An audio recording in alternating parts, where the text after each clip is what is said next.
오늘 우리는 아주 중요한 질문 하나를 함께 살펴보려고 합니다. 부처님이 말씀하신 참선이란 무엇인가? 우리는 흔히 참선을 고요히 앉아 있는 것, 생각을 비우는 것, 마음을 편안하게 만드는 방법 정도로 이해합니다. 그러나 과연 그것이 부처님께서 말씀하신 참선의 전부일까요? 만약 참선이 단순히 마음을 쉬게 하는 기술이라면 그것은 삶의 피로를 잠시 덜어주는 휴식법에 머물 것입니다. 그러나 부처님이 길을 떠나 수행에 나서신 이유는 잠깐의 평안을 얻기 위함이 아니었습니다. 인간 존재가 피할 수 없다고 여겨온 괴로움의 근원을 분명히 밝히기 위함이었습니다. 그렇다면 참선은 편안함을 만드는 방법이 아니라 우리가 미처 직면하지 못했던 삶의 실상을 또렷이 마주하는 과정일지도 모릅니다. 우리는 살아가면서 수없이 많은 생각과 감정 속을 지나갑니다. 기쁨도 있고 분노도 있으며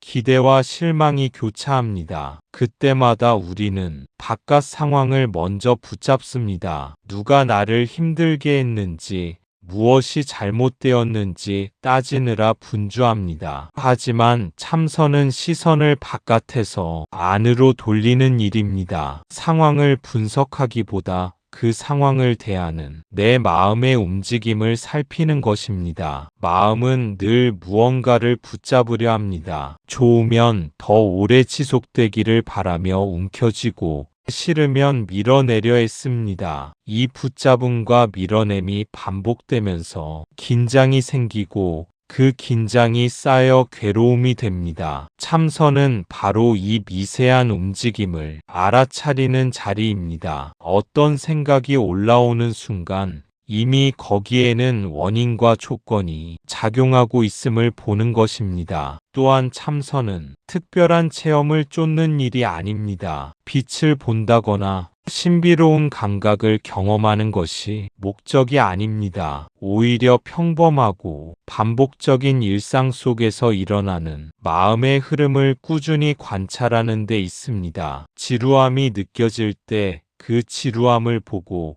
산만함이 올라올 때 그 산만함을 보는 태도입니다. 이 단순해 보이는 태도가 깊어질수록 우리는 반응에 끌려다니지 않는 힘을 얻게 됩니다. 결국 참선은 무엇을 더 얻기 위한 행위가 아니라 이미 일어나고 있는 것을 분명히 아는 연습입니다. 그 알미 쌓이면 마음은 점차 투명해지고 이전에는 무겁게 느껴졌던 문제들도 다른 빛으로 보이기 시작합니다. 그러니 이제 우리는 묻게 됩니다. 참선은 나를 편안하게 만들기 위한 수단인가? 아니면 나를 바로 보게 하는 거울인가? 이 물음에서부터 오늘의 이야기를 본격적으로 시작해 보겠습니다. 오늘 이 시간에는 참선의 본래 의미, 부처님의 수행 속에서의 참선, 그리고 오늘 우리 삶 속에서의 참선이 무엇인지 차근차근 살펴보겠습니다. 먼저 참선의 본래 의미를 짚어보지 않으면 우리는 각자가 가지고 있는 이미지 속에서만 이 말을 이해하게 됩니다. 누군가는 산중의 고요한 암자를 떠올릴 것이고 누군가는 향이 피어오르는 법당과 방석 위의 수행자를 떠올릴지도 모릅니다. 그러나 이름과 형식이 아니라 그 정신을 살피는 것이 중요합니다. 참선이라는 말 속에는 마음을 단련한다는 뜻보다 마음을 밝힌다는 뜻이 더 깊이 담겨 있습니다. 어둠을 밀어내기 위해 애쓰기보다 등불을 켜는 일에 가깝습니다. 다음으로 우리는 부처님의 수행 과정을 통해 참선을 바라보려 합니다. 한 인간이 삶의 문제를 끌어안고 치열하게 답을 찾는 과정 속에서 이 수행이 어떤 자리를 차지했는지 살펴볼 것입니다. 그 여정은 단번에 완성된 길이 아니라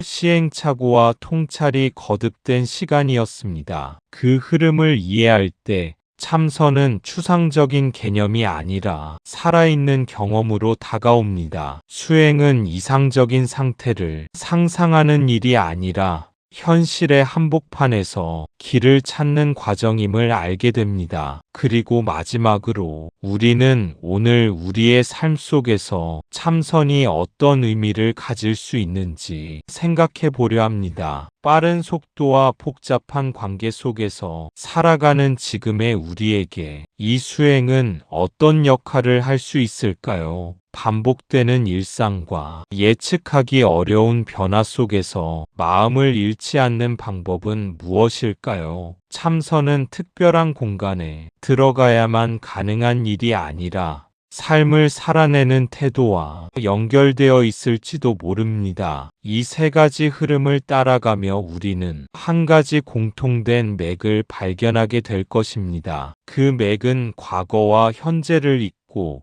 가르침과 삶을 이어주는 다리와도 같습니다. 이제 그 다리를 건너며 한 걸음씩 깊은 이야기 속으로 들어가 보겠습니다. 우리가 참선을 이해하려면 먼저 이 질문을 해야 합니다. 부처님은 왜 수행을 하셨는가? 석가모니께서는 왕자의 삶을 버리고 출가하셨습니다. 그 이유는 단 하나였습니다. 늙음, 병듦, 죽음, 이 고통의 문제를 해결하기 위해서였습니다. 부처님은 처음부터 고요함을 찾기 위해 수행하신 것이 아닙니다. 괴로움의 원인을 밝히기 위해 수행하셨습니다. 그렇다면 우리는 여기에서 한 걸음 더 나아가 물어야 합니다. 괴로움의 원인을 밝힌다는 것은 과연 무엇을 뜻하는 것일까요? 단순히 삶이 힘들다는 사실을 인정하는 것만으로는 충분하지 않습니다. 왜 힘든지,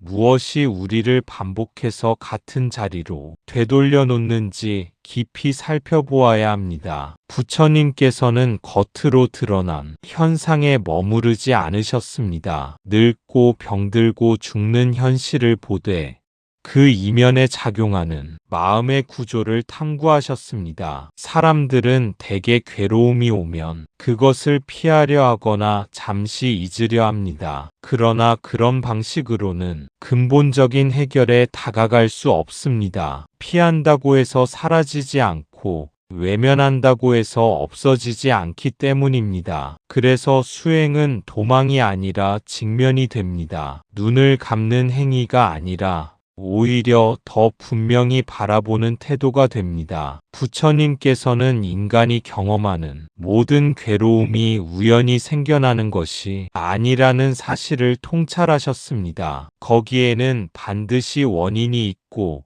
조건이 있으며 그 흐름이 있습니다. 원인을 알지 못하면 같은 결과는 되풀이됩니다. 마치 씨앗을 그대로 둔 채 열매만 걷어내려는 것과 같습니다. 겉으로 드러난 문제를 처리하는 데 그친다면 또 다른 형태로 고통은 나타납니다. 그러므로 수행은 삶을 다시 배우는 과정이 됩니다. 우리가 당연하다고 여겨온 생각, 습관과 반응 방식을 하나씩 점검하는 일입니다. 나는 왜 이 말에 상처받는가? 왜 이 상황에서 분노하는가? 왜 이럴까 두려워하는가를 스스로 묻는 시간입니다. 그 질문이 깊어질수록 괴로움은 막연한 적이 아니라 이해할 수 있는 대상으로 바뀝니다. 이해가 생기면 두려움은 줄어들고 두려움이 줄어들면 집착도 느슨해집니다. 바로 이 지점에서 수행은 새로운 전환을 맞이합니다. 고통을 없애기 위한 몸부림이 아니라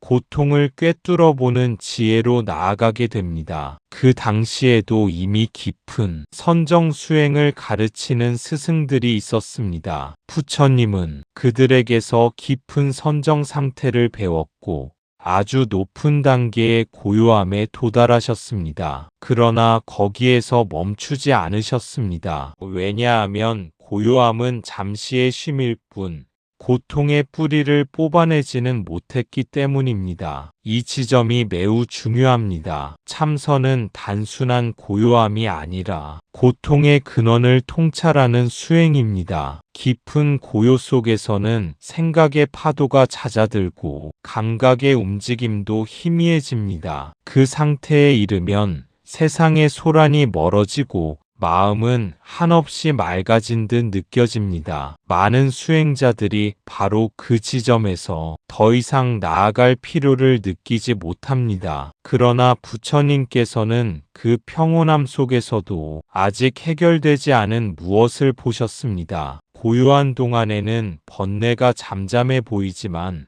조건이 갖추어지면 다시 일어날 수 있다는 사실이었습니다. 마치 깊은 물속에 가라앉은 불씨처럼 겉으로는 보이지 않지만 완전히 사라진 것은 아니었습니다. 그래서 그분은 마음이 고요해진 상태를 발판으로 삼아 더 근본적인 물음을 던지셨습니다. 이 마음은 무엇으로 이루어져 있는가? 괴로움은 어떤 과정을 거쳐 생겨나는가? 집착은 어디에서 시작되는가? 이러한 탐구는 단순한 체험을 넘어서는 일이었습니다. 그것은 경험을 분석하고 구조를 이해하며 반복의 고리를 밝혀내는 과정이었습니다. 고요는 준비 단계였고 통찰은 방향이었습니다. 만약 고요에 머문다면 수행은 개인적 평안에 그칠 수 있습니다. 그러나 통찰로 나아가면 수행은 삶 전체를 변화시키는 힘이 됩니다. 부처님께서는 바로 그 차이를 분명히 하셨습니다. 참선은 일시적인 안정에 만족하지 않습니다. 마음이 왜 흔들리는지, 무엇이 그것을 움직이는지 끝까지 살펴봅니다. 그 과정을 통해 우리는 괴로움이 외부에서 주어지는 운명이 아니라 조건에 따라 형성되는 현상임을 알게 됩니다. 조건을 이해하면 변화의 가능성도 보입니다. 이처럼 참선은 고요를 지나 지혜로 나아가는 길이며 쉼을 넘어 깨달음으로 향하는 여정입니다. 많은 분들이 이렇게 묻습니다. 참선은 아무 생각도 하지 않는 것입니까? 부처님은 생각을 억지로 없애라고 말씀하지 않으셨습니다. 생각을 없애려는 마음 또한 또 하나의 집착이 되기 때문입니다. 참선은 생각을 없애는 것이 아니라 생각을 알아차리는 것입니다. 생각은 우리의 의지와 상관없이 끊임없이 떠오릅니다. 과거의 기억이 스치듯 지나가기도 하고 아직 오지 않은 미래를 미리 그려보기도 합니다. 때로는 이미 끝난 일에 대한 후회가 되살아나고 때로는 막연한 기대가 마음을 부풀리기도 합니다. 이 모든 흐름을 억누르려 한다면 오히려 더 큰 긴장이 생깁니다. 억지로 밀어내려 할수록 생각은 다른 모습으로 되돌아오기 마련입니다. 그래서 참선은 생각과 싸우지 않습니다. 생각이 일어나는 자리를 조용히 바라봅니다. 어떤 내용인지 따지기보다 그것이 생겨나고 머물고 사라지는 과정을 지켜봅니다. 그러다 보면 우리는 한 가지 사실을 깨닫게 됩니다. 생각은 나 자신이 아니라 조건에 따라 나타나는 현상이라는 점입니다. 한 생각이 이어지면 감정이 따라오고 감정이 깊어지면 말과 행동으로 이어집니다. 그 연결고리를 분명히 보는 순간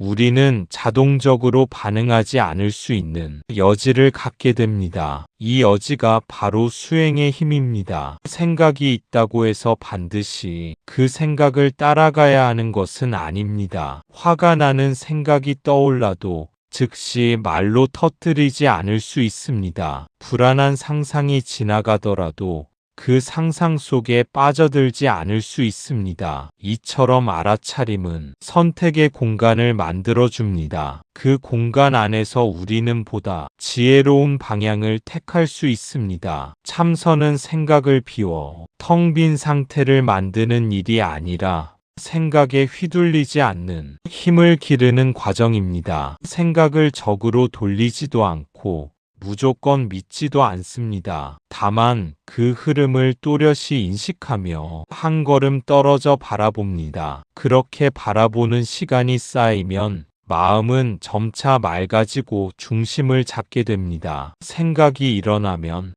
생각이 일어났구나 하고 분명히 보는 것입니다. 감정이 올라오면 화가 일어났구나 하고 알아차리는 것입니다. 이것이 바로 관찰입니다. 참선은 통제하는 수행이 아니라 관찰하는 수행입니다. 관찰은 어떤 것을 바꾸려는 의도가 앞서지 않습니다. 좋은 상태를 만들기 위해 애쓰지도 않고 나쁜 상태를 밀어내기 위해 힘을 쓰지도 않습니다. 그저 지금 이 순간에 드러난 마음의 모습을 있는 그대로 비춥니다. 마치 맑은 거울이 앞에 선 사람을 왜곡 없이 비추듯이 마음의 거울을 닦아놓는 일입니다. 우리는 익숙하게 반응하며 살아왔습니다. 기분이 상하면 곧바로 표정이 굳어지고 불안이 오면 서둘러 다른 자극으로 덮어버립니다. 이러한 자동적인 반응은 오랜 습관에서 비롯됩니다. 참선의 관찰은 그 습관의 속도를 늦추는 역할을 합니다. 한 박자 멈추어 보는 순간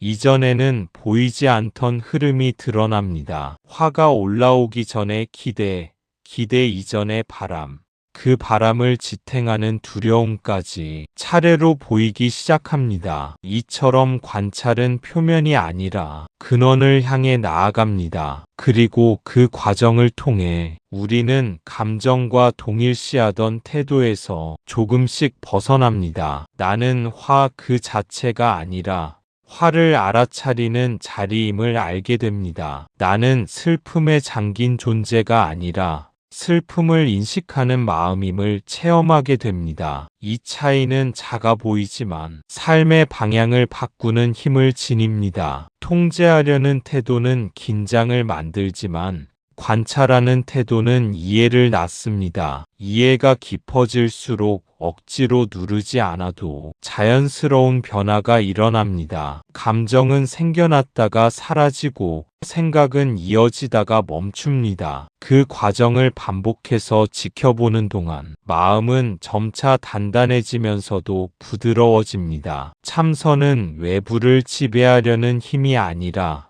내면을 밝히는 힘을 기르는 길입니다. 관찰의 눈이 맑아질수록 우리는 스스로를 더 깊이 이해하게 되고 이해는 결국 자유로 이어집니다. 부처님은 매우 구체적인 수행법을 제시하셨습니다. 대표적인 것이 사념처 수행입니다. 이 수행은 몸, 느낌, 마음, 그리고 모든 현상을 관찰하는 수행입니다. 이 내용은 대념처경에 잘 정리되어 있습니다. 첫째, 몸을 관찰합니다. 숨이 들어오고 나가는 것을 있는 그대로 봅니다. 몸은 우리가 가장 가까이 두고 있으면서도 가장 무심히 대하는 대상입니다. 하루 종일 함께하지만 그 상태를 세밀하게 살피는 일은 드뭅니다. 몸을 관찰한다는 것은 특별한 동작을 취하는 것이 아니라 지금 이 순간 몸에서 일어나고 있는 사실을 알아차리는 일입니다. 앉아 있으면 앉아 있음을 알고 서 있으면 서 있음을 분명히 인식합니다. 걸을 때는 발이 땅에 닿는 감각을 느끼고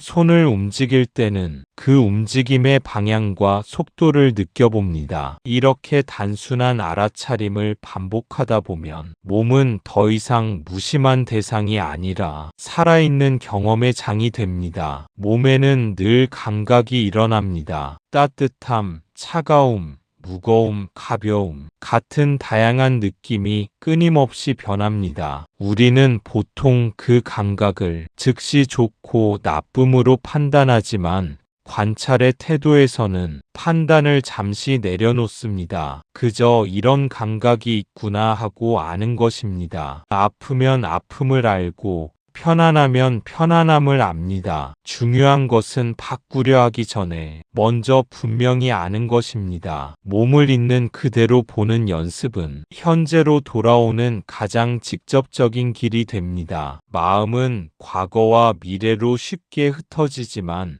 몸은 언제나 지금 여기에 머물러 있습니다. 그래서 몸을 관찰하는 일은 산란한 마음을 부드럽게 현재에 머물게 합니다. 또한 몸을 통해 우리는 변화의 사실을 자연스럽게 체험합니다. 호흡은 들어왔다가 나가고 감각은 생겼다가 사라집니다. 하나도 고정된 것은 없다는 사실을 몸이 먼저 알려줍니다. 이처럼 몸을 관찰하는 수행은 단순한 집중 훈련이 아니라 삶의 기본적인 진실을 배우는 자리입니다. 몸을 통해 현재를 알고 현재를 통해 마음을 밝히는 것, 그것이 첫걸음이 됩니다. 둘째, 느낌을 관찰합니다. 즐거운 느낌, 괴로운 느낌, 무덤덤한 느낌을 구분하여 알아차립니다. 우리는 하루에도 수없이 많은 느낌을 경험합니다. 어떤 말을 들으면 기분이 좋아지고 어떤 상황에서는 마음이 불편해집니다. 때로는 특별히 좋지도 싫지도 않은 상태로 지나가기도 합니다. 이처럼 느낌은 매우 빠르게 변하며 우리의 반응을 이끌어갑니다. 그러나 대부분의 경우 우리는 그 느낌을 알아차리기보다 곧바로 반응해버립니다. 즐거우면 더 붙잡으려 하고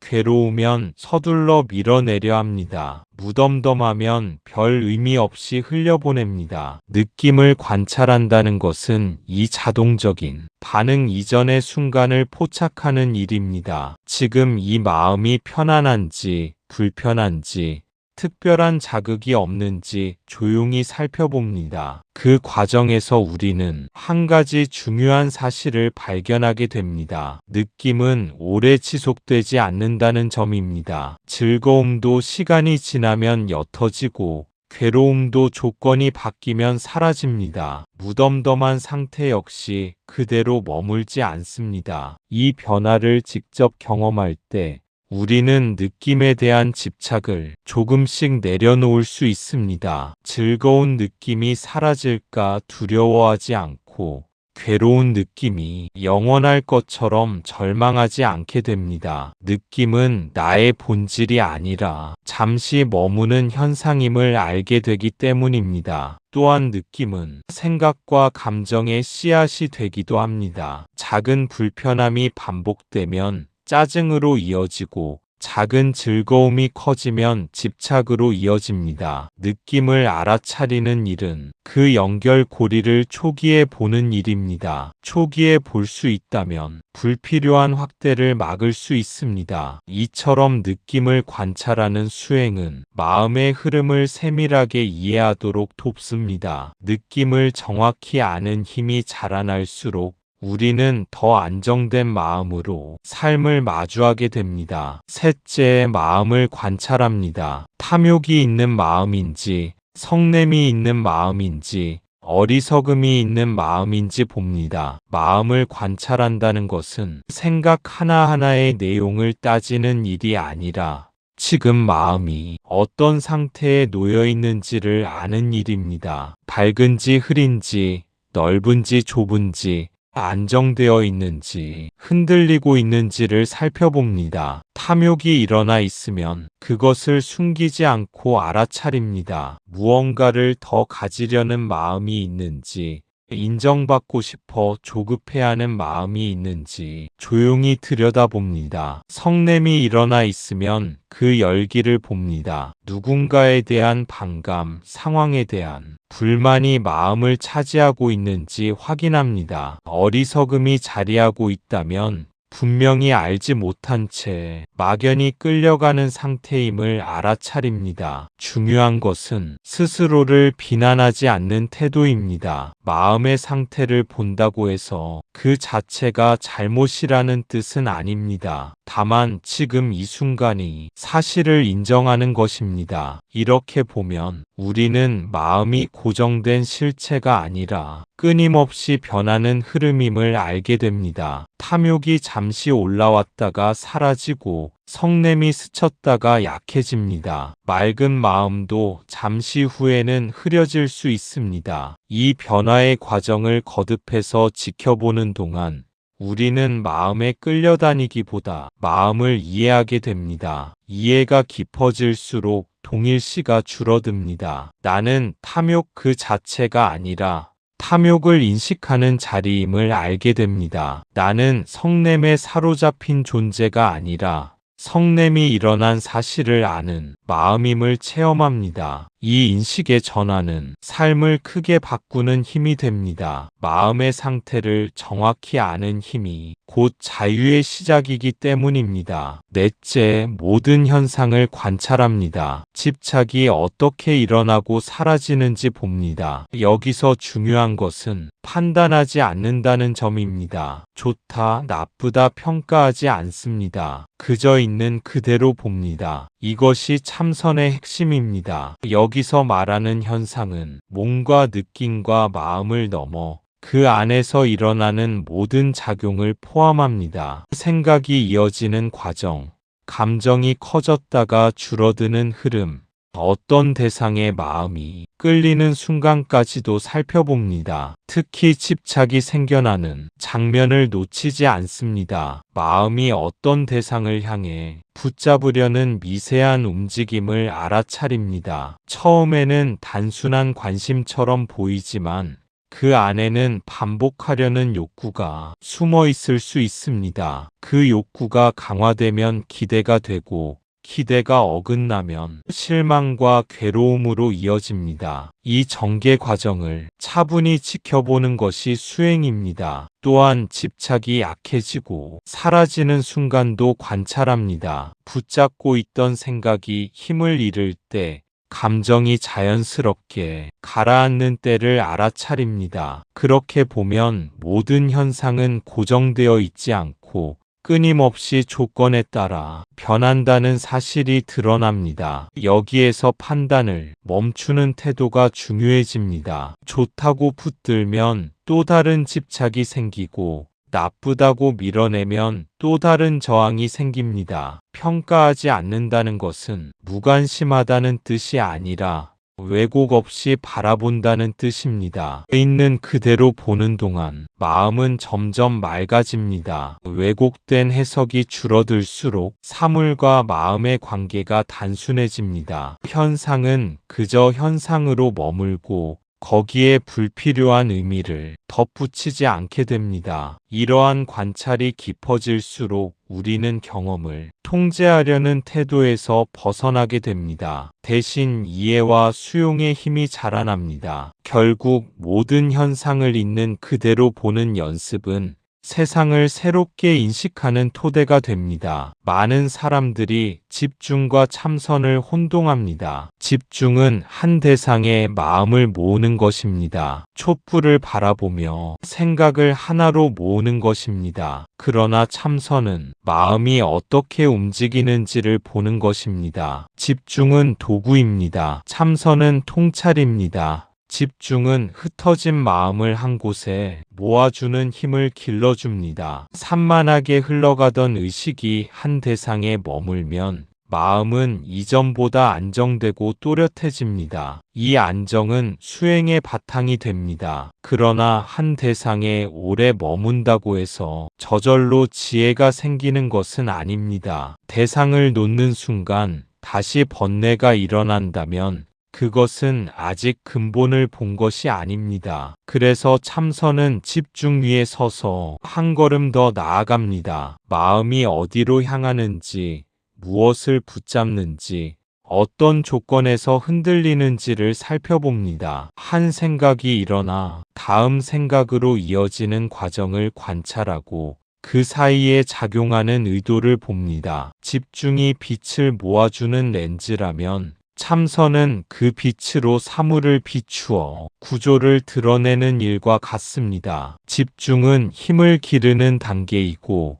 참선은 그 힘을 사용해 진실을 확인하는 과정입니다. 집중이 깊어질수록 마음은 미세한 변화까지 감지할 수 있습니다. 그때 우리는 평소에는 느끼지 못했던 미묘한 긴장과 욕구를 발견하게 됩니다. 아주 작은 기대가 마음을 흔들고 작은 두려움이 생각을 왜곡한다는 사실을 알게 됩니다. 이러한 발견이 반복될수록 이해는 점점 선명해집니다. 이해가 선명해지면 자동적인 반응은 약해집니다. 대상에 붙들려 끌려가던 힘이 줄어들고 선택할 수 있는 여지가 넓어집니다. 집중만으로는 고요함에 머물 수 있지만 통찰은 삶의 태도를 변화시킵니다. 통찰은 현상의 겉모습이 아니라 그 이면의 원리까지 보게 합니다. 그래서 참선은 단순한 심리 훈련이 아니라 존재를 바라보는 방식의 전환이 됩니다. 집중이 토대를 다진다면 참선은 그 위에 지혜를 세우는 일입니다. 집중이 깊어지면 마음이 고요해집니다. 그러나 고요함 자체가 깨달음은 아닙니다. 고요한 상태에서 마음의 작용을 분명히 볼 때 지혜가 생깁니다. 참선은 지혜를 향해 가는 길입니다. 고요한 물 위에는 잔잔한 하늘이 그대로 비칩니다. 파도가 이는 동안에는 보이지 않던 모습이 물결이 멈추면 또렷하게 드러납니다. 마음도 이와 같습니다. 산란함이 줄어들면 이전에는 알아차리지 못했던 미세한 움직임이 보이기 시작합니다. 아주 작은 욕구가 생각을 끌어가고 사소한 기억이 감정을 자극하는 장면이 선명해집니다. 이때 중요한 것은 그 장면을 놓치지 않고 끝까지 지켜보는 일입니다. 어떤 원인에서 시작되어 어떤 결과로 이어지는지 차분히 살펴봅니다. 그 과정을 반복하다 보면 마음의 흐름에는 일정한 법칙이 있다는 사실을 알게 됩니다. 우연처럼 보이던 일들이 사실은 조건의 연결 속에서 일어나고 있었음을 깨닫게 됩니다. 이 깨달음은 지식으로 아는 것과는 다릅니다. 직접 보고 체험하며 확인하는 알입니다. 그래서 흔들림이 적습니다. 한번 분명히 본 사실은 쉽게 잊히지 않습니다. 지혜는 밖에서 주어지는 답이 아니라 스스로 확인한 진실에서 자라납니다. 참선은 바로 그 확인의 과정을 거듭하는 길입니다. 고요를 토대로 마음의 구조를 이해하고 이해를 통해 집착을 내려놓습니다. 집착이 줄어들수록 괴로움도 힘을 잃습니다. 이처럼 참선은 단순히 편안함을 유지하는 기술이 아니라 삶을 바라보는 눈을 바꾸는 여정입니다. 눈이 바뀌면 세상이 달라 보이고 세상이 달라 보이면 삶의 태도도 달라집니다. 그 변화가 쌓여 결국 한 사람의 방향을 바꾸게 됩니다. 부처님은 수행을 체계적으로 설명하셨습니다. 그것이 팔정도입니다. 바른 이해, 바른 생각, 바른 말, 바른 행동, 바른 생활, 바른 노력, 바른 마음 챙김, 바른 집중. 참선은 이 중에서 바른 마음 챙김과 바른 집중에 해당합니다. 그러나 이것이 따로 떨어진 것이 아닙니다. 이 8가지 길은 서로를 지탱하며 하나의 방향을 이룹니다. 어느 한 부분만을 떼어내어 강조하면 전체의 균형이 무너질 수 있습니다. 바른 이해가 흔들리면 수행의 목적이 흐려지고 바른 생각이 흐트러지면 의도가 왜곡됩니다. 말과 행동이 정제되지 않으면 마음은 쉽게 불안해지고 삶의 방식이 혼란스러우면 집중 또한 깊어지기 어렵습니다. 이처럼 수행은 특정한 시간에만 이루어지는 일이 아니라 삶 전체와 연결되어 있습니다. 바른 노력은 게으름과 과도함 사이에서 균형을 찾는 힘입니다. 무리하지 않으면서도 흐트러지지 않는 태도를 유지하는 일입니다. 바른 마음 챙김은 순간순간의 경험을 놓치지 않는 깨어있음입니다. 그리고 바른 집중은 그 깨어있음을 안정되게 지속하도록 돕습니다. 이 둘은 서로를 보완하며 작용합니다. 마음 챙김이 없으면 집중은 대상에 매몰되기 쉽고, 집중이 없으면 마음 챙김은 쉽게 흩어집니다. 그래서 참선은 팔정도의 맥락 안에서 이해될 때 비로소 온전해집니다. 삶의 태도와 언어, 관계와 선택이 모두 수행의 일부가 됩니다. 하루의 작은 말 한마디, 사소한 선택 하나가 마음의 방향을 결정합니다. 그 방향이 모여 수행의 깊이를 만들어냅니다. 팔정도는 단순한 목록이 아니라 삶을 정돈하는 지도와 같습니다. 이 지도를 따라 걸을 때 참선은 특정한 행위가 아니라 존재 방식으로 자리 잡습니다. 그때 수행은 방석 위에서만이 아니라 일상의 모든 장면에서 이어지게 됩니다. 삶이 바르지 않으면 마음은 결코 고요해지지 않습니다. 거짓말을 하면서 참선을 깊이 할 수 없습니다. 탐욕에 빠져 있으면서 통찰을 얻을 수 없습니다. 그래서 참선은 생활과 분리되지 않습니다. 행동이 혼란스러우면 그 흔적은 반드시 마음에 남습니다. 겉으로는 조용히 앉아 있어도 안에서는 불안과 후회가 끊임없이 떠오릅니다. 자신의 말과 행동이 어긋나 있을 때 마음은 스스로를 신뢰하지 못합니다. 신뢰하지 못하는 마음은 쉽게 흔들리고 작은 자극에도 동요합니다. 그래서 삶의 태도는 수행의 토대가 됩니다. 정직함은 마음을 가볍게 하고 절제는 마음을 안정되게 합니다. 타인을 해치지 않으려는 마음은 스스로를 지키는 힘이 되기도 합니다. 일상의 선택이 쌓여 마음의 분위기를 형성합니다. 탐욕이 습관이 되면 마음은 늘 부족함을 느끼고, 성냄이 잦으면 마음은 거칠어집니다. 그 상태에서는 아무리 앉아 있어도 깊은 평온에 이르기 어렵습니다. 반대로 말과 행동이 맑아지면 마음도 자연스럽게 맑아집니다. 숨기거나 꾸밀 것이 적어질수록 내면은 단순해집니다. 단순해진 마음은 관찰하기에도 수월합니다. 생활이 정돈될수록 수행은 힘을 얻습니다. 수행과 삶을 나누어 생각하지 않을 때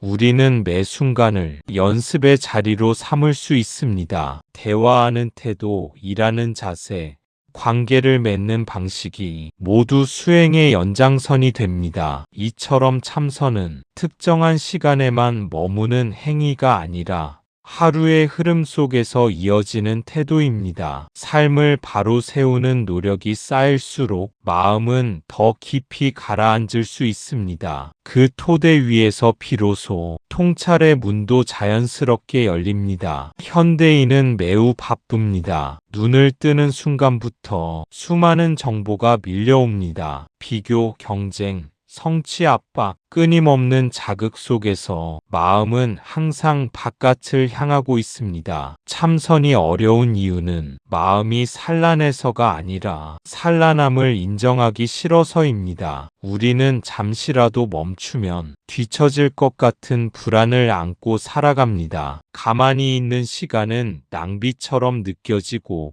무언가를 하고 있어야 안심이 됩니다. 그래서 조용히 앉아 있는 순간에도 머릿속은 바쁘게 움직입니다. 해야 할 일, 놓친 기회, 타인의 평가가 끊임없이 떠오릅니다. 그 소란을 마주하기보다 다시 화면을 켜고 다른 자극을 찾습니다. 산란함을 인정한다는 것은 생각보다 쉽지 않습니다. 나는 침착하다고 믿고 싶고, 나는 잘 통제하고 있다고 여기고 싶기 때문입니다. 그러나 참선의 시작은 솔직함에 있습니다. 지금 내 마음이 얼마나 분주한지, 얼마나 많은 욕구에 끌리고 있는지 그대로 보는 일입니다. 그 사실을 인정하는 순간 이미 한 걸음 물러선 셈입니다. 산란함을 부정하면 그것에 끌려다니지만 산란함을 알면 거기에서 벗어날 틈이 생깁니다. 바깥을 향해 달려가던 시선을 잠시 거두어 안을 바라보는 용기가 필요합니다. 처음에는 어수선함이 더 크게 느껴질 수 있습니다. 그러나 그 혼란을 잇는 그대로 마주할 때 마음은 조금씩 정리되기 시작합니다. 참선은 완벽히 준비된 사람만이 할 수 있는 일이 아닙니다. 오히려 어지러운 상태를 그대로 인정하는 사람에게 더 필요한 길입니다. 바쁨 속에서도 잠시 멈추어 자신의 마음을 돌아보는 순간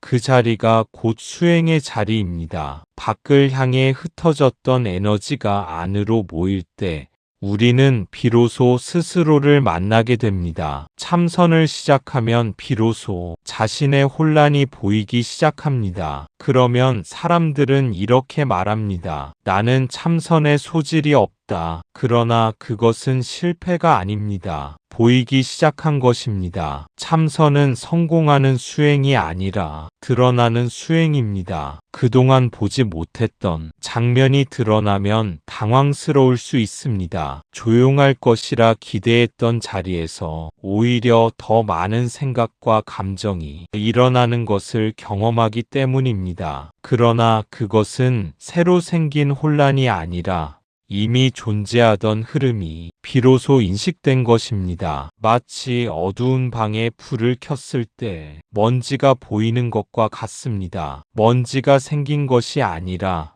빛이 비추었을 뿐입니다. 참선은 마음을 꾸미는 일이 아니라 가려진 것을 밝히는 과정입니다. 그래서 처음에는 불편함이 따를 수 있습니다. 스스로에 대한 기대와 실제 모습 사이에 차이를 마주하게 되기 때문입니다. 하지만 그 차이를 보는 순간 우리는 더 이상 막연한 상태에 머물지 않습니다. 분명히 알게 되면 다룰 수 있는 힘도 생깁니다. 알지 못할 때는 끌려다니지만 알게 되면 선택할 수 있습니다. 드러난다는 것은 이미 깨어있음이 작동하고 있다는 뜻입니다. 보이지 않던 집착이 보이고 무심히 지나치던 반응이 인식됩니다. 그 자체가 수행의 진전입니다. 성공과 실패의 기준으로 참선을 판단하면 조급함이 생깁니다. 그러나 드러남을 기준으로 삼으면 매 순간이 배움이 됩니다. 마음이 복잡하다는 사실을 아는 것도 산만하다는 사실을 인정하는 것도 모두 수행의 일부입니다. 이렇게 하나씩 드러나는 과정을 통해 우리는 자신을 더 깊이 이해하게 됩니다. 이해가 깊어질수록 비난은 줄어들고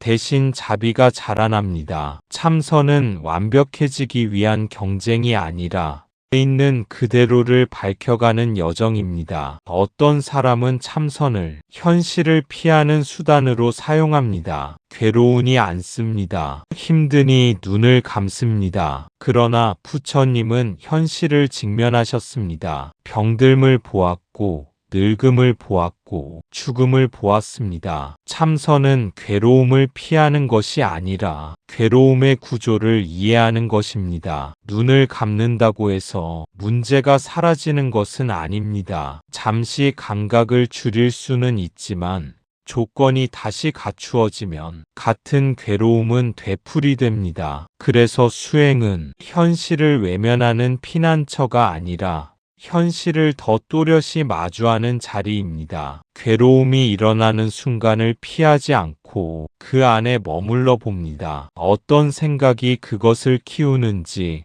어떤 기대가 그 밑에 놓여 있는지 살핍니다. 상처를 준 말 자체보다 그 말에 의미를 부여하는 마음을 들여다봅니다. 잃어버린 대상보다 잃지 않으려 붙잡던 마음을 관찰합니다. 이렇게 보면 괴로움은 막연한 운명이 아니라 조건이 모여 형성된 과정임이 드러납니다. 과정으로 보이기 시작하면 변화의 가능성도 함께 보입니다. 조건이 달라지면 결과도 달라질 수 있기 때문입니다. 참선은 이 연결고리를 하나씩 확인하는 일입니다. 감정이 치솟을 때 그 속도를 따라가지 않고 잠시 멈추어 흐름을 읽어봅니다. 그 읽음이 쌓이면 동일한 상황에서도 다른 선택을 할 수 있습니다. 도망칠 때는 두려움이 커지지만 직면할 때는 이해가 자랍니다. 이해가 자라면 마음은 점점 단단해집니다. 단단함은 굳어버린 상태가 아니라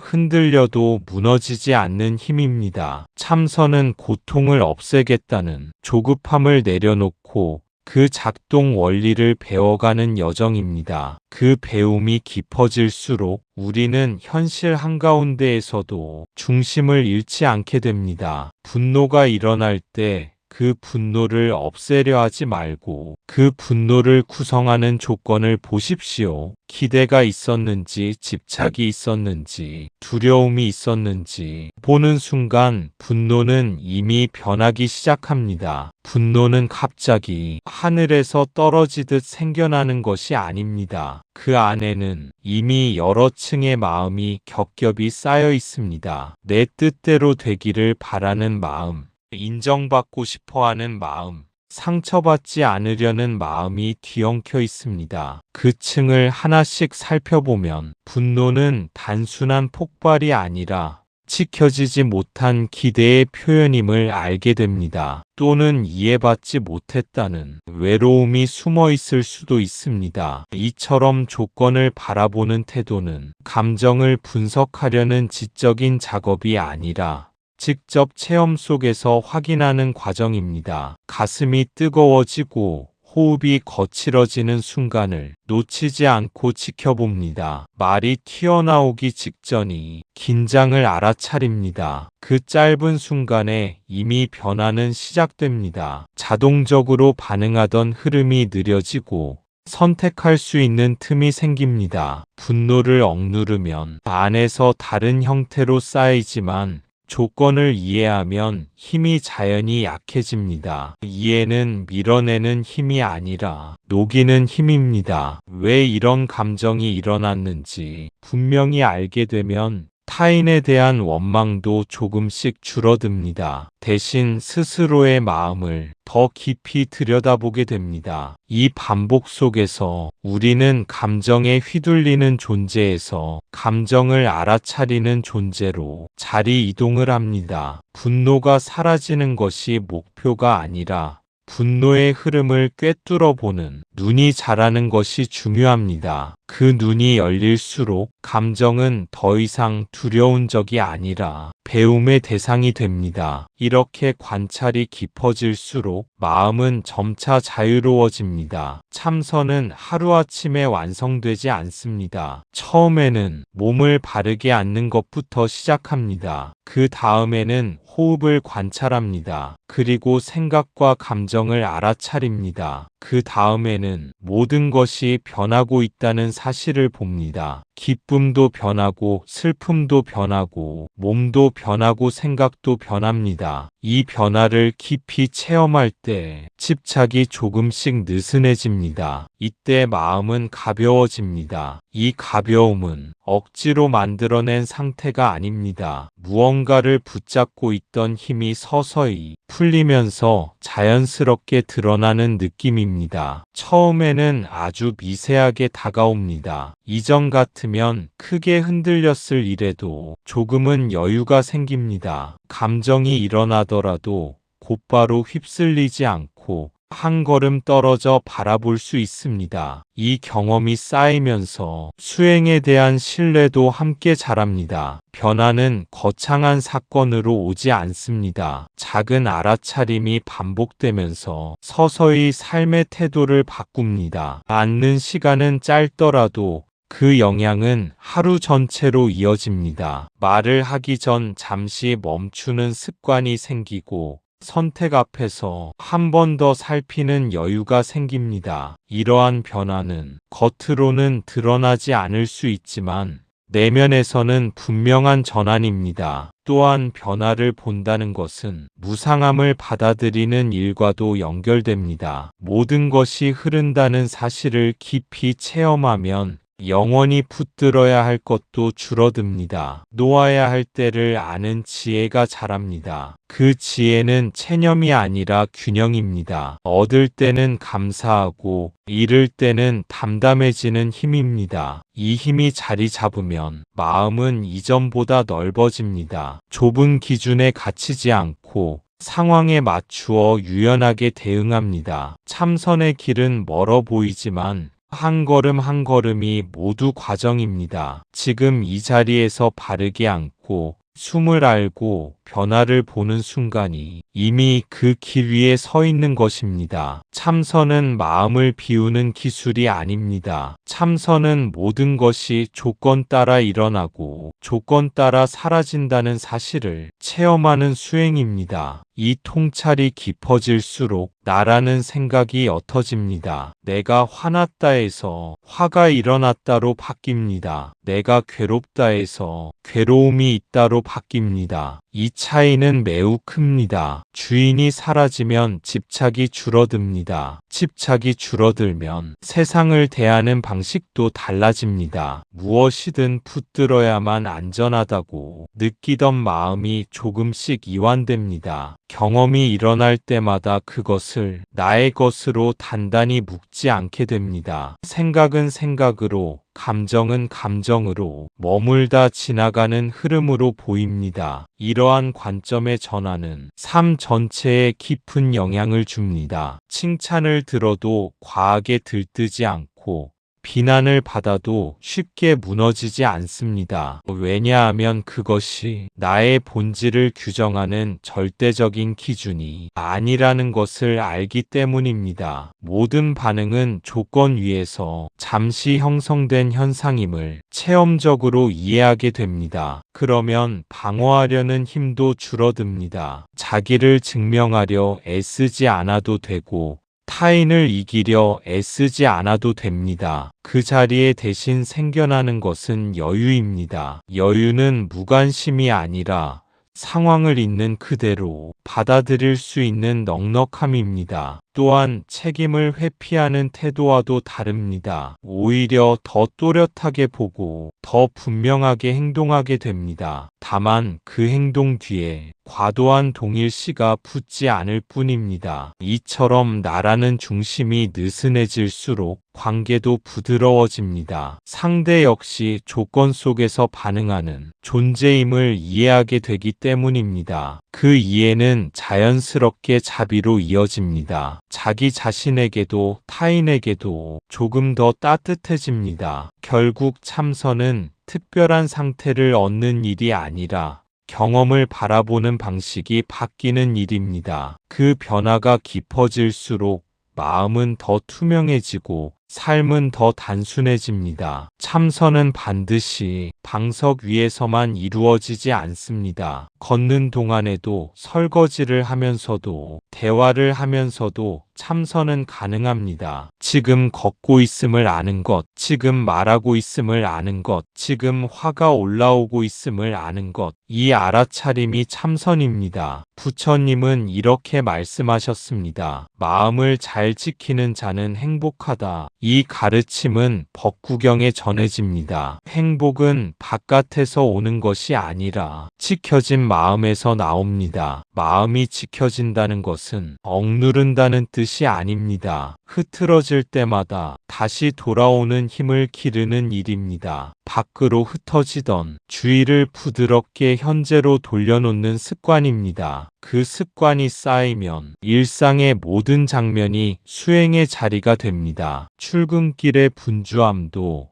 반복되는 집안일도, 사람들과의 대화도 배움의 기회가 됩니다. 무심코 지나치던 순간들이 또렷해집니다. 익숙함 속에 숨어있던 긴장과 욕구도 보이기 시작합니다. 보이는 만큼 선택도 달라집니다. 반응하기 전에 잠시 숨을 알고 말하기 전에 마음을 살핍니다. 이 짧은 멈춤이 삶의 방향을 바꿉니다. 행복은 거창한 성취 뒤에 오는 보상이 아니라 지금 이 순간에 깨어있는 데서 싹틉니다. 마음이 제자리를 찾으면 상황이 완벽하지 않아도 안정이 있습니다. 불편함 속에서도 중심을 잃지 않는 힘이 생깁니다. 그 힘은 타인과의 관계에서도 드러납니다. 상대의 말에 즉각 휩쓸리기보다 자신의 상태를 먼저 아는 태도가 자리 잡습니다. 이렇게 자신을 돌보는 사람이 결국 세상과도 조화롭게 만납니다. 지켜진 마음은 다친 마음이 아니라 맑은 마음입니다. 맑은 마음에서는 판단보다 이해가 앞서고